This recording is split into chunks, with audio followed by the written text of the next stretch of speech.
Jonathan. Thanks for coming last night. Right, what I'm going to do now is review your footage and give some comments as to what I can see, areas for development, and then we'll go from there. What this system does is it basically records the whole screen. So you can see what I see, you can see everything I hear everything I say, and what I'm going to do is bring in some clips and various other bits and bobs, so you can see some comparisons and drills and that kind of thing, and also give you some advice about how I think that's you're best attacking the improvements that you want to try and achieve. Okay, so what we'll do first of all then is I'm going to play your stroke through and just talk over the top of it and give you a bit of feedback about the stroke in general, and then we'll go on from there. Because it's a screen recorder and it's quite high quality video, it can have a tendency to freeze sometimes. It gets a little bit jittery. It's not too bad, but just giving you a warning just in case that starts to happen.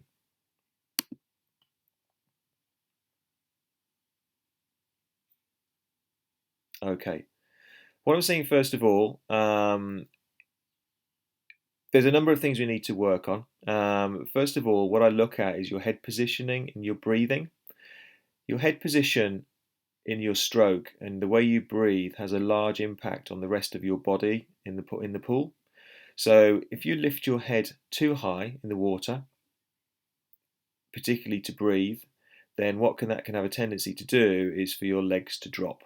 Obviously, your legs cause quite a large amount of drag, and that obviously leads to slower and more tiring swimming. So when you're swimming, I can see that you're lifting both goggles out of the water. You're lifting your head up quite a long way. Each time you do that, it will mean that your legs sink deep down into the water. So the first thing we need to look at is getting your breathing sorted out. Your breathing should be controlled in a kind of constant, in a controlled manner, and relaxed. Let's have a look at you again. So you're breathing bilaterally, which is really good. A lot of newer swimmers will breathe just to the one side.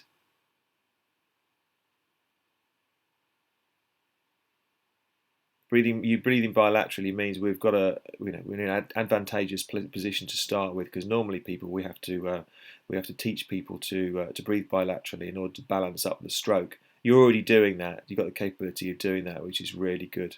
So that's a good positive start.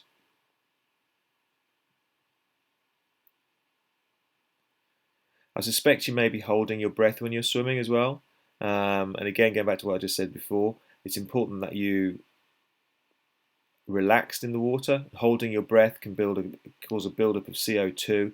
It can be slightly more stressful because you feel like you've got to breathe out and quickly breathe in while your head is out of the water. What you should be doing is when you put your head into the water after breathing, you should have a constant flow of bubbles coming out. So your lungs are emptied before, I'm just going to pause that there, before you turn your head to take the next breath.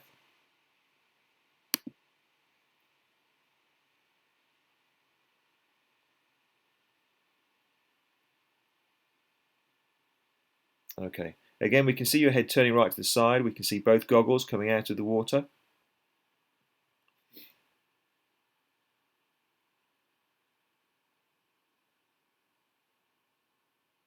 And the next thing that I'm looking at here is the body position.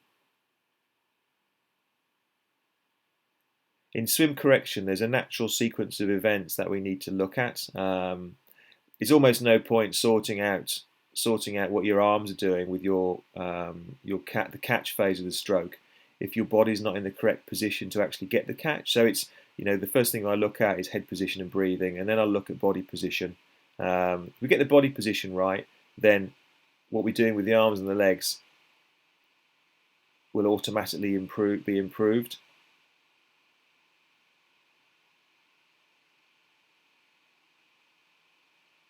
Okay. What we can see here is obviously we've got quite a straight arm entry. Your recovery above the water and your pull, you've got quite straight arms.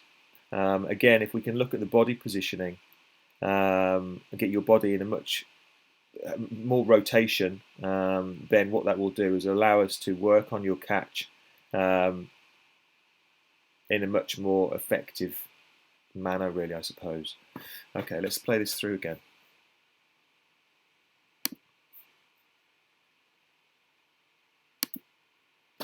Okay, so this time I'm going to pause it and talk about some issues as we go. So the main things so far: breathing, head position, and body positioning. They're the 3 points we need to start looking at first of all. So I'm just going to take it through and highlight some of the points that I'm mentioning.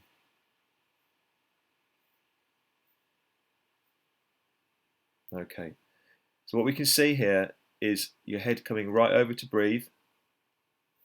Got both goggles out of the water, taking a big gasp of air there, look. And that will cause your legs to drop right down into the water. What your head position should look like when you're breathing.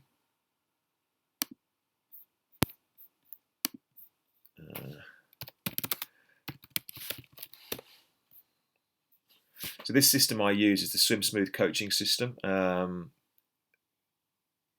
just recently started working with Swim Smooth because they have a huge database of example videos and things like that. You can Google it, have a look at the Swim Smooth app. It's worth you having a look at because there's some really good things in there. Right, so head position. Let's see if we've got. I want to see some Popeye breathing just to show you what. There we go.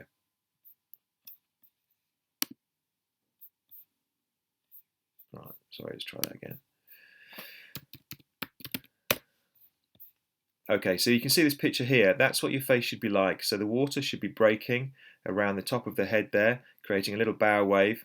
And then you should have one goggle out of the water, one goggle in. There's another picture of it there, look.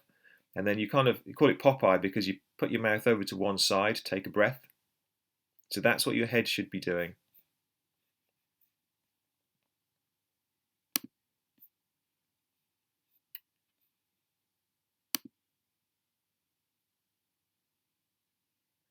Breathing to the right, breathing to the left. Although occasionally I've seen you do take a couple of breaths to one side.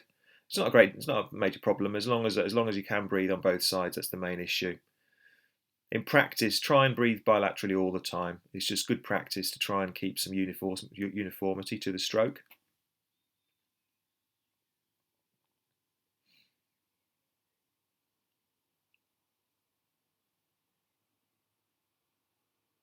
Just wait for you to set off again.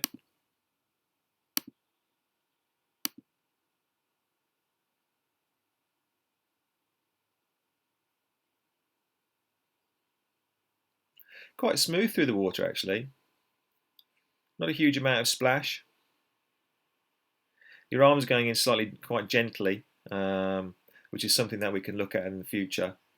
The first thing to do is to get this body positioning sorted out. I'll go through some breathing drills and positioning drills in a second. Okay, so now we're going to be looking at the overhead view. This is the view from which there's nowhere to hide. This can be quite shocking to some people because it really does show all the positioning faults with people's strokes. So what we're going to look at here is how straight your body is, okay, in the water. Obviously, there's two things when you're looking at swimming and swim correction. There's two major kind of things which we look at, two major areas. So the first thing is the amount of drag. So obviously, we want to be reducing the amount of drag down. And the second thing is the amount of propulsion you have. Okay, so they're the two things. We want to increase propulsion. We want to reduce drag. Okay, so from this direction, we can see what your body position is and what are the major kind of drag causing issues. We can also see the quality of your catch and your kick, i.e. the propulsion elements of the stroke. So the first thing I notice here is when you take a breath, what we've got is nothing in what we call the front quadrant of the stroke. We don't have a hand. There should always be a hand in the front quadrant of the stroke, because if you haven't got a hand in the front quadrant of the stroke, that means there's a lack of propulsion there. There's nothing there to propel you through the water at that point. You should always have one hand pulling back and the other one just preparing to pull back. Okay, so if we roll it through, so we can see your left arm starting to come round. And what I'm looking for here is where that arm goes, what it does when it enters the water. Okay, that's actually not too bad. Ideally, the arm should enter the water and should go straight forwards. We don't want anything when swimming. We don't want anything going sideways. All the motion should be going forwards. Anything going sideways is going to cause you to slow down. Okay, but we continue to run it through. So you're then taking a breath, and what we're seeing here is your lead arm is collapsing down underneath the water. Okay, now that is what's leading to this lack of having anything in this front quadrant, having an arm in the front quadrant. Again, there's nothing there. That arm under the water should be providing you with support, so it should still be out here at this point. Okay, but again, a lot of this is caused by you over rotating. If you weren't rotating so much, then that arm wouldn't need to push down quite so far into the water. Let's just continue it through.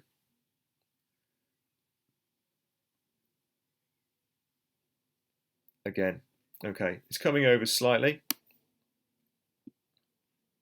It should ideally be going straight into the water. What happens when you what you call over rotate and you've got a little bit of crossover with your arms?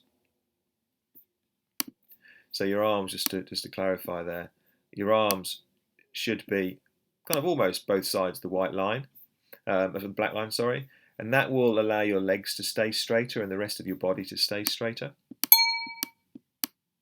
Sorry, my email coming in there. If you have a tendency to over-rotate and cross over at the front end here, what can happen, and this is a direct consequence of this, is your legs can scissor kick.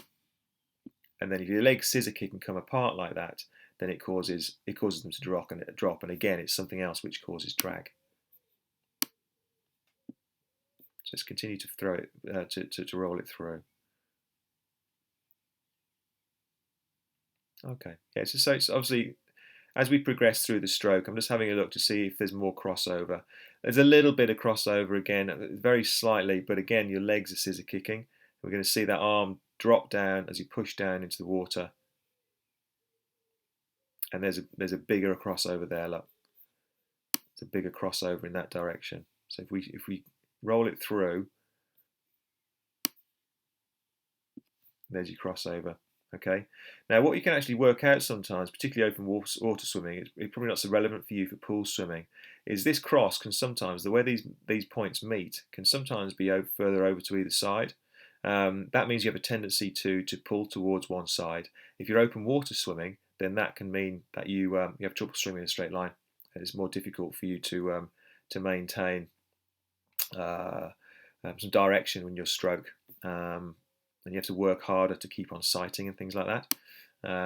You're not too bad actually. The crossover is directly in front of the head, but we do need to iron that out. Okay, let's continue to play this through, and then we'll move on to what we can do from here. Now, obviously, you mentioned your fitness. Fitness is something which we need to work on in conjunction with doing some drills. But if you I'm not sure how much time you're willing to put into it. I think you did say in the question, I can't remember what you said now. It's a case of putting the hours in, ultimately. I can give you the drills to work upon, but it's a case of putting the work in terms of building up your fitness. The more fit you get, the more effectively you'll be able to do the drills. So that's a case of being patient. If you're willing to put in, say, 3 swims a week, then you will see some reasonably quick changes. Okay, so this is the underwater view now. This is quite a revealing view because I can see what you're doing with your breath. So we just roll it through here. You've actually got quite a nice stream of bubbles coming out of your mouth. I actually thought you were holding your breath more than that, but if we hold, in fact, you're holding your breath there. So you take a breath. Let's roll that back a little bit. Okay, so you take a breath, and what should happen is you have a constant stream of bubbles coming out of your mouth all the time your head is under the water. So you've got a relaxed, constant breathing out. So you've got nothing coming out of your mouth just yet. You might have a couple of bubbles just there, but not a huge amount coming out of your mouth. So you're holding your breath at this point. That means the top of your body is more buoyant, which means your legs drop. Okay, you can see your legs down here, probably a foot below the surface of the water. Okay, so your head's under the water, and at that point, got the air starting to breathe out. Okay, there's the bubbles coming out of your mouth.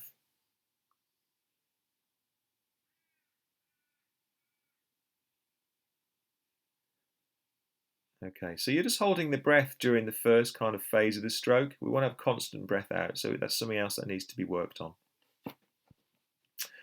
Okay, your legs are dropping because of your body positioning, so you can see your legs right the way down here. As we work on body positioning and breathing and head position, they should naturally get higher in the water. What I'm looking at now as well is the propulsion phase of the stroke. Okay, the quicker you go through the water, the more streamlined you will be, the higher legs will be. So everything has an impact on the next thing along. So in terms of your arms, because of your body position, your body is actually a little bit flat at this point, and that's causing the arm to come in quite flat. So the whole arm is coming in together. What you should see is you should see the hand enter first. So in the freestyle stroke, the shoulder should always be above the elbow, should always be above the wrist, and then the hand should always be below the wrist, slightly tilted down. I'll show you some examples in a minute. Okay, so what we're doing here is you're pushing straight down.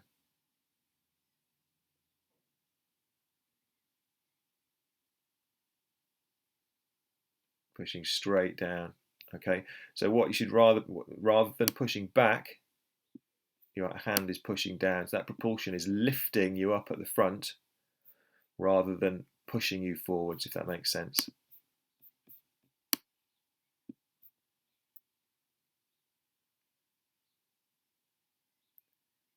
Again, as I said before, the body positioning drills we work upon will improve your ability to get a good catch. And here we go. So this, because your body position is out and the way your lead arm is collapsed, it's leading to your left arm coming into the water while you're very flat in the water. And you're not rotating until it's actually in the water.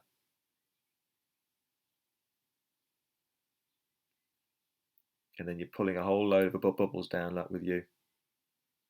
Again, which is lifting the upper body. Okay.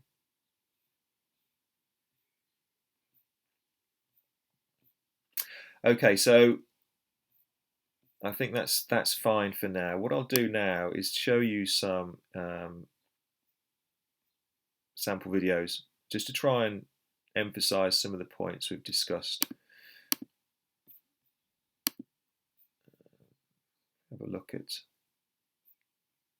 Let's have a look at Jono Van Hazel first of all. Jono Van Hazel is the guy, is an Olympian who Swim Smooth have based their Swim Smooth app on. Mr. Smooth. Let's see if I can get this to work actually, just to demonstrate. Mr. Smooth, if you Google Mr. Smooth, it's an animation which Swim Smooth have put together to allow you to see what a correct stroke should look like. Let's see if I can get that going again. Here we go. So you can get this, you can download this on your iPhone or computer or whatever, and they say it's an animation as to what the perfect stroke should look like. And it's good for visualization. It's always good to know what you're doing, you know, with your own stroke and errors you have, but it's also good to visualize exactly what a perfect stroke should look like and look at the timing. So that's the Mr. Smooth app. So if we go back to you and your video, and Jono Van Hazel is the chap who this app was built upon.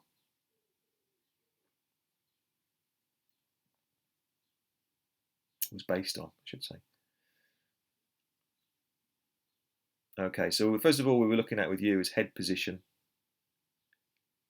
and turning to breathe. So if you look at Jono's head, almost motionless. When he turns to breathe, his head doesn't go any higher. It stays in exactly the same position all the time. He takes a breath, and it's all part of the rhythm of the stroke. Okay, you can see his Popeye breathing. It's relaxed. Looks easy, doesn't it? Okay, so that's the kind of head position and the breathing we want to be looking for. Okay. I think I'll get rid of. In fact, no, I'll keep that on there for a second. So what I'm showing you now is, you know, what I said about your arm position. You should always have one arm above, in front of the head at all times. What we call front quadrant swimming. So if you look at Jono here, he's got one hand. He hasn't taken a breath at that point. He's taken one hand. He's got one hand in front of the other. The lead hand starts to pull through, and as the lead hand pulls through, the recovering hand comes in, enters the water. Okay, so he's always got that propulsion there. So there's always a hand entering the water and pulling through all the time. Okay. The next thing Jono's doing here is, if we see if we can find where you are above.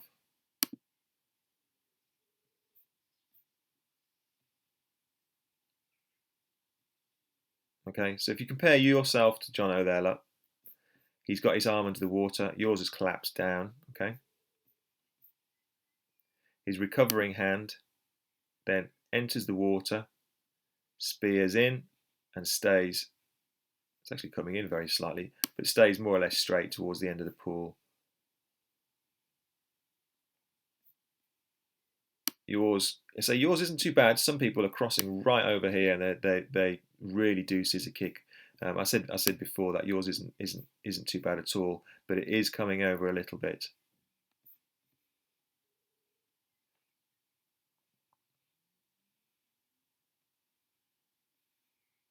Okay, this is a good view to watch. I'll just play this through. You just look at his head.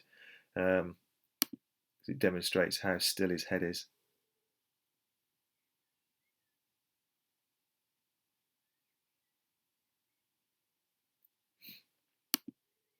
Okay.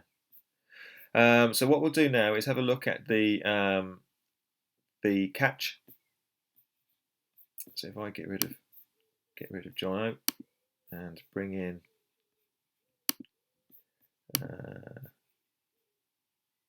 this is quite a nice clip. You can see Cassie's catch quite well on here. There we go. Nice and straight in the water. Look at that.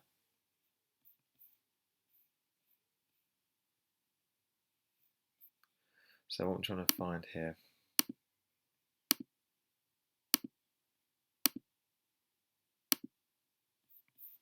I think this goes underwater in a second. In fact, if I just play that for a second, you can see what I'm trying to show you here is, as Cassie's arm enters the water, there's a definite kink in the elbow, where the forearm and the hands suddenly go down towards the bottom of the pool. I'll show you underwater in a second.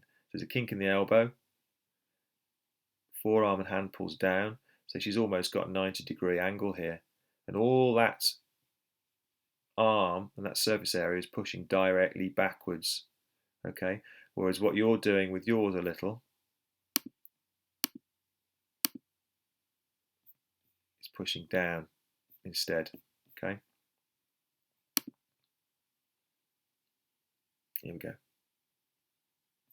If I pause it, okay, so that's the kind of arm angle we should be looking at. So if we just play yours through, you're pushing down and your arm is staying straight.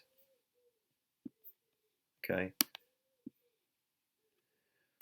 So ideally we should be having an angle of between 100 and 120 degrees. Cassie's actually is about 90, I think, 95, something like that. Oh, 100, there we go. So that's what the cat should look like.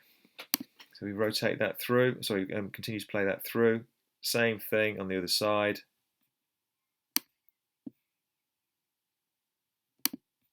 Okay. Again, pushing straight down.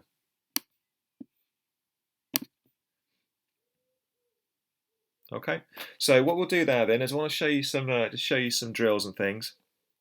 We'll have to have a discussion, Jonathan, about how you want to handle this. Say, I don't know how much time you have available to train, like realistically. It sometimes can be easy to say 3 times a week, when in actual fact it's quite difficult to find that amount of time to train. You do need to put in, I would say, a minimum of 3 a week in order to make good, steady progress. Now, clearly, you're not going to have me there for each of those sessions, but I think when we go through the drills in a second, it's important to see or to be aware of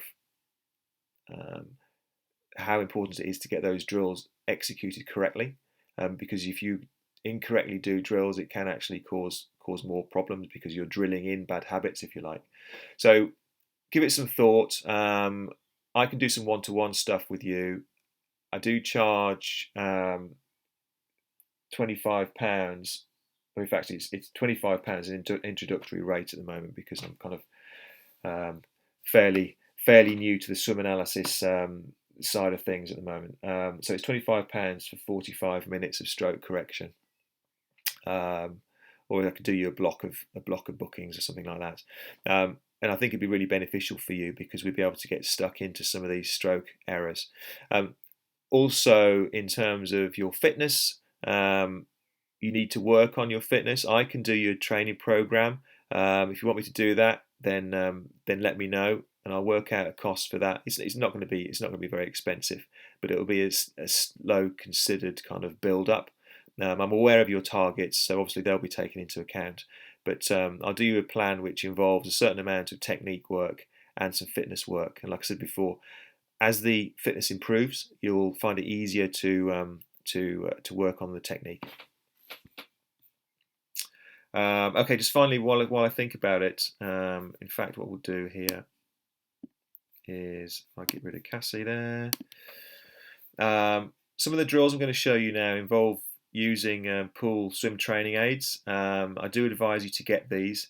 I get these for you because I do have trade accounts with Finis in particular.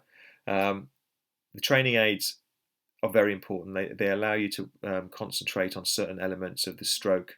For example, working with fins allows you to have a bit more propulsion in the water, so that you can concentrate on doing other things. For example, getting a good catch. You can think about what your arms are doing rather than having to kick hard to try and get propulsion in order for you to breathe, if that makes sense. But I'll demonstrate that in a second. Okay, so breathing.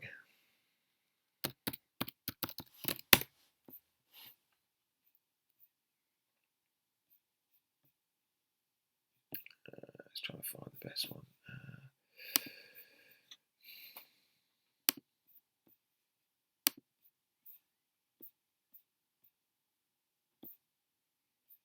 Okay, lifting the head to breathe. So the first thing we want to do is to get you relaxed. I'm trying to find here is sink down. Sink down drill is get you to relax in the water. Okay, and so this drill, the sink down drill, what it's designed to do is to get you to think about constantly breathing out all the time and the effects that has on the buoyancy of the body. It's a fairly basic drill, and you might feel like a bit of a muppet doing it in the swimming pool. It's worth doing, just so as you've got an awareness of it's like I say, the impact that holding oxygen in your body actually does. What it does to your legs. So let me just play this through. It's a clip from Swim Smooth and Paul Newsome from Swim Smooth.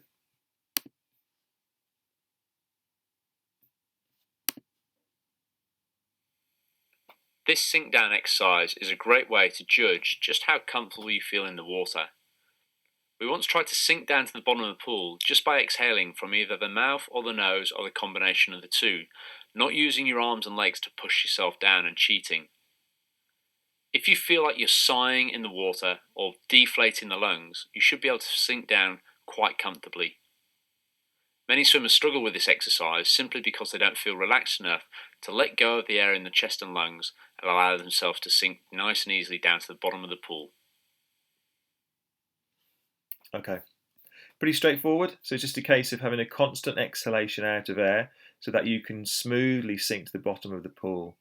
If you don't sink down, or you kind of go halfway down, or it takes you a lot of effort to get down to the bottom of the pool, then you clearly need to work on this constant relaxed exhalation of breath. And it's almost like you should be sighing out. And that's the same thing when you're swimming. You should be sighing out all the time. You should also think about, some people prefer to breathe out through the nose, some people prefer to breathe out through the mouth, some people prefer to do both. So it's a case of finding what works for you. But the first kind of hurdle, if you like, is having an awareness of exactly, how you breathe out under the water, and just focusing on that particular element. So that's the sink down drill. So head position.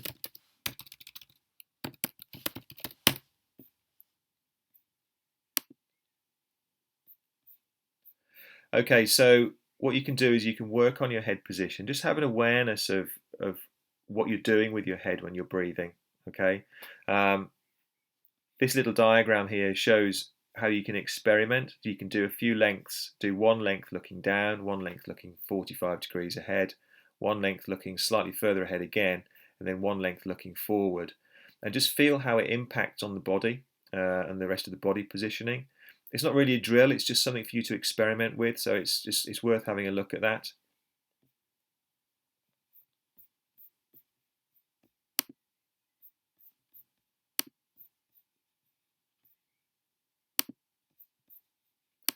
Let's try and find the next thing. If the system works properly.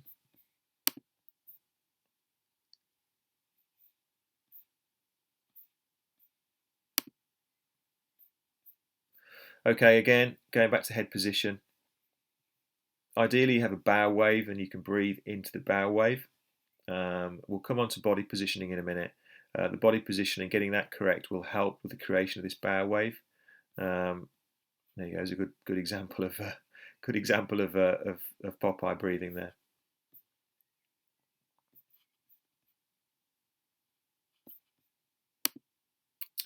Okay, so what we're going to look at now then is the body position. Just trying, if I'm looking for the 616 drills, just bear with me 2 seconds. Breathe bilaterally. Yeah, we've already discussed that. You can do that, so try and do that in your training.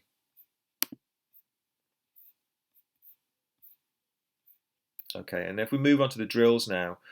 Now, these drills take some getting used to, and this is where you could really do with me having a look at you while you do the drills. I do have an underwater intercom, walkie-talkie, and this allows me to watch you do the drill and pull your body into the correct position while you're actually swimming. You imagine if you do some of these drills with no one watching you, you wouldn't have a clue what you were doing in terms of whether your arm was in the correct position. So first of all, in fact, what we'll do first of all is have a look at the torpedo. Okay. So first of all, this is doing is getting you used to the idea of keeping your body all nice and straight in alignment, and also starting to bring in your kick. Okay. So this is the first drill that you would practice on in terms of body positioning. Even as a triathlete or open water swimmer, you might be tempted to be a little bit lax and lazy with your push off the wall. Get into a good habit of driving off the wall in this torpedo position, one hand on top of the other and really extending out with a good leg kick off the wall, just to ensure that you really think about stretching out through your core, which will help to lift your bum and legs up a little bit higher in the water. Every time you drive off the wall, try to ensure you're covering between 3 and 6 meters. As you feel your speed slowing, break out of that streamline with your first pull through and get into the rhythm of your stroke. Okay, so I'm showing you this not so much for the leg kicking, but just to demonstrate how you should get used to being in a streamlined position. Moving through the water is all, effectively is all about fluidity and reducing drag and staying streamlined. And doing this drill just allows you to think about making yourself this kind of long, tall, thin shape. And all the time during swimming, you should think about maintaining as streamlined, as stretched out shape as possible. I'm not sure if you do any core work. Having a strong core will definitely help because it allows you to hold this nice, strong, straight shape more easily. So again, that's something for you to consider. I'll just show you this quick, this second torpedo drill as well. So we're now going to do the torpedo kicking exercise, which is a great way to measure the efficiency of your freestyle leg kick and how it's developing. On this little exercise, I'm going to push off the wall and kick as far as I can and as fast as I can on one single breath, trying to get a maximum proportion from my leg kick. I'm then going to turn around and contrast that with a nice steady lap of freestyle back into the wall, arms as well, but with a very, very gentle leg kick, just enough leg kick to provide a good body position in the water, and most importantly for my legs not to be dragging behind me.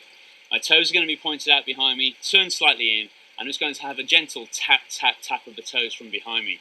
Let's see how we go. When you're doing this particular exercise, make sure you kick them as hard as you can off the wall. The idea is to contrast a hard effort off the wall in this torpedo position with a steady swim back with hardly any effort from the legs. Now Okay, I'm not going to play that all the way through, but again, just demonstrates the body position you should try and hold. If you want to try working on your kick, that's fine. What he's talking about there is when you're kicking, just think about tapping toes as each time you kick. What this does is focuses you on keeping your legs together and keeping your feet in the correct position.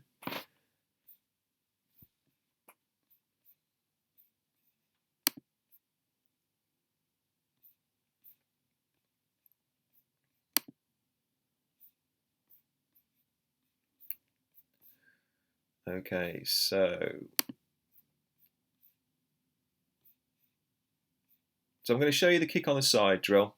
So what this drill does is, in fact, Paul will probably explain it in a second. What this drill does is allows you to focus on having a good rotation in your stroke, keeping the lead arm outstretched, and then the lead arm will be in the best position to start executing a good catch. Just play this through. The kick on your side drill is a mainstay drill of the Swim Smooth program. It's a multi-purpose drill that develops your posture in the water, your alignment, and your catch setup technique. Just stopping it there. I mentioned to you before about the pool swim training aids. If you didn't have fins on during this drill, it would be very difficult to execute it properly. Again, I mentioned to you about spending some time with you actually looking at your drill stroke while you're doing the drills. The reason I say that is because it's very easy. If you imagine, if you're looking down, you don't actually know what your arm is doing. And the whole purpose of this drill is to stay straight in alignment and have that arm in that perfect position. So shoulder above elbow, above wrist, and then hands slightly down. People do have a tendency to go the opposite way and the hand even going straight right up here. And you don't know that unless you've actually got someone watching you. That's where the walkie-talkie comes in, because I can say, put your hand down, drop your elbow down, or that kind of thing. Okay, so let's continue to play this through. Kicking on your side has been used in swimming for many years, originally used to either promote good leg kick efficiency and or promote rotation. To practice this drill well, push off in that torpedo position and immediately pull out so you're actually kicking on your side. Left arm extended forward, right arm held loosely down by your side, almost just down by your hips. Have your eyes looking down towards the bottom of the pool, blowing a continuous stream of bubbles. Turn your head to the sides. I'll just stop it there because just to say that also what this drill does as well is allows you to practice on Popeye breathing. So you just think about every time you breath, have the lead arm outstretched, it's not sinking down, and you turn your head to breathe. and then one eye will come out of the water. He'll breathe, and then it'll be back down again. Whenever you need to, but otherwise have your attention looking down towards that black line. When you're kicking on your side, think about drawing your shoulder blades together and back to allow great alignment of your middle finger straight down the pool, pointing straight forward in front of the same shoulder. One of the most commonly overlooked issues with this particular is for that lead arm to be collapsed or just hung loosely in the water. The lead arm needs to have a sense of rigidity about it, fingertips below the wrist and wrist below the elbow. Otherwise, if you collapse onto your elbow and allow the hand to rise up towards the surface of the water, you'll effectively be pushing yourself backwards and sinking your legs. Notice how the palm of the hand is looking down towards the bottom of the pool, not with the palm turned out towards the side, as is commonly seen when people try this exercise this time. Keeping the palm of the hand looking down, with the fingertips angled slightly down towards the bottom of the pool, allows good connection with the water, a nice, stable base. Okay, so I think, Jonathan, that's probably where we need to kind of draw a line under it for now. The reason being is because I could talk all day about this, but it's a case of not overloading. You know, we need to work on those key elements we've discussed before kind of moving on to the next things. What I'll quickly show you just before we finish off, though, is the swim training aids.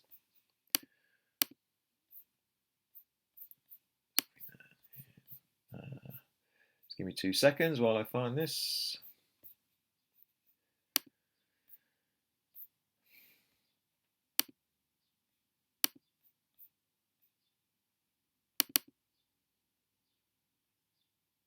Okay, so swim training aids, fins definitely recommended. They're £18. Tempo trainer, that's something which we can possibly move on to at some point as and when. These 2 hand paddles are worth getting. This hand paddle here can help with body alignment, and then the agility paddle with your catch. We haven't looked at your catch yet, but we'll move on to that at some point. Pull buoy, if you haven't got one. Don't need to worry about any of this other stuff so much. And then down here, I've got a recommended pack. So that includes the fins, tempo trainer. Like I say, you don't need that necessarily now, so we can miss that out if needs be. The 2 lots of paddles, pull buoy, and then a little bag to keep them in. So you can see the price. You see the price there. So £100 should be 123. Normally, if you buy them separately through us, it's £100. We do the whole lot for 95. So no pressure. Just thought I'd mention it. You can feel free to obviously get them from anywhere else, but that's that. So that's pretty much it. Yeah. So from here, if you let me know what you want to do in terms of kit, let me know what you want to do in terms of one-to-one sessions. Let me know whether or not how many sessions per week and how many hours a week you want to put in, and I will design a plan around that, and obviously let you know what the cost for that will be.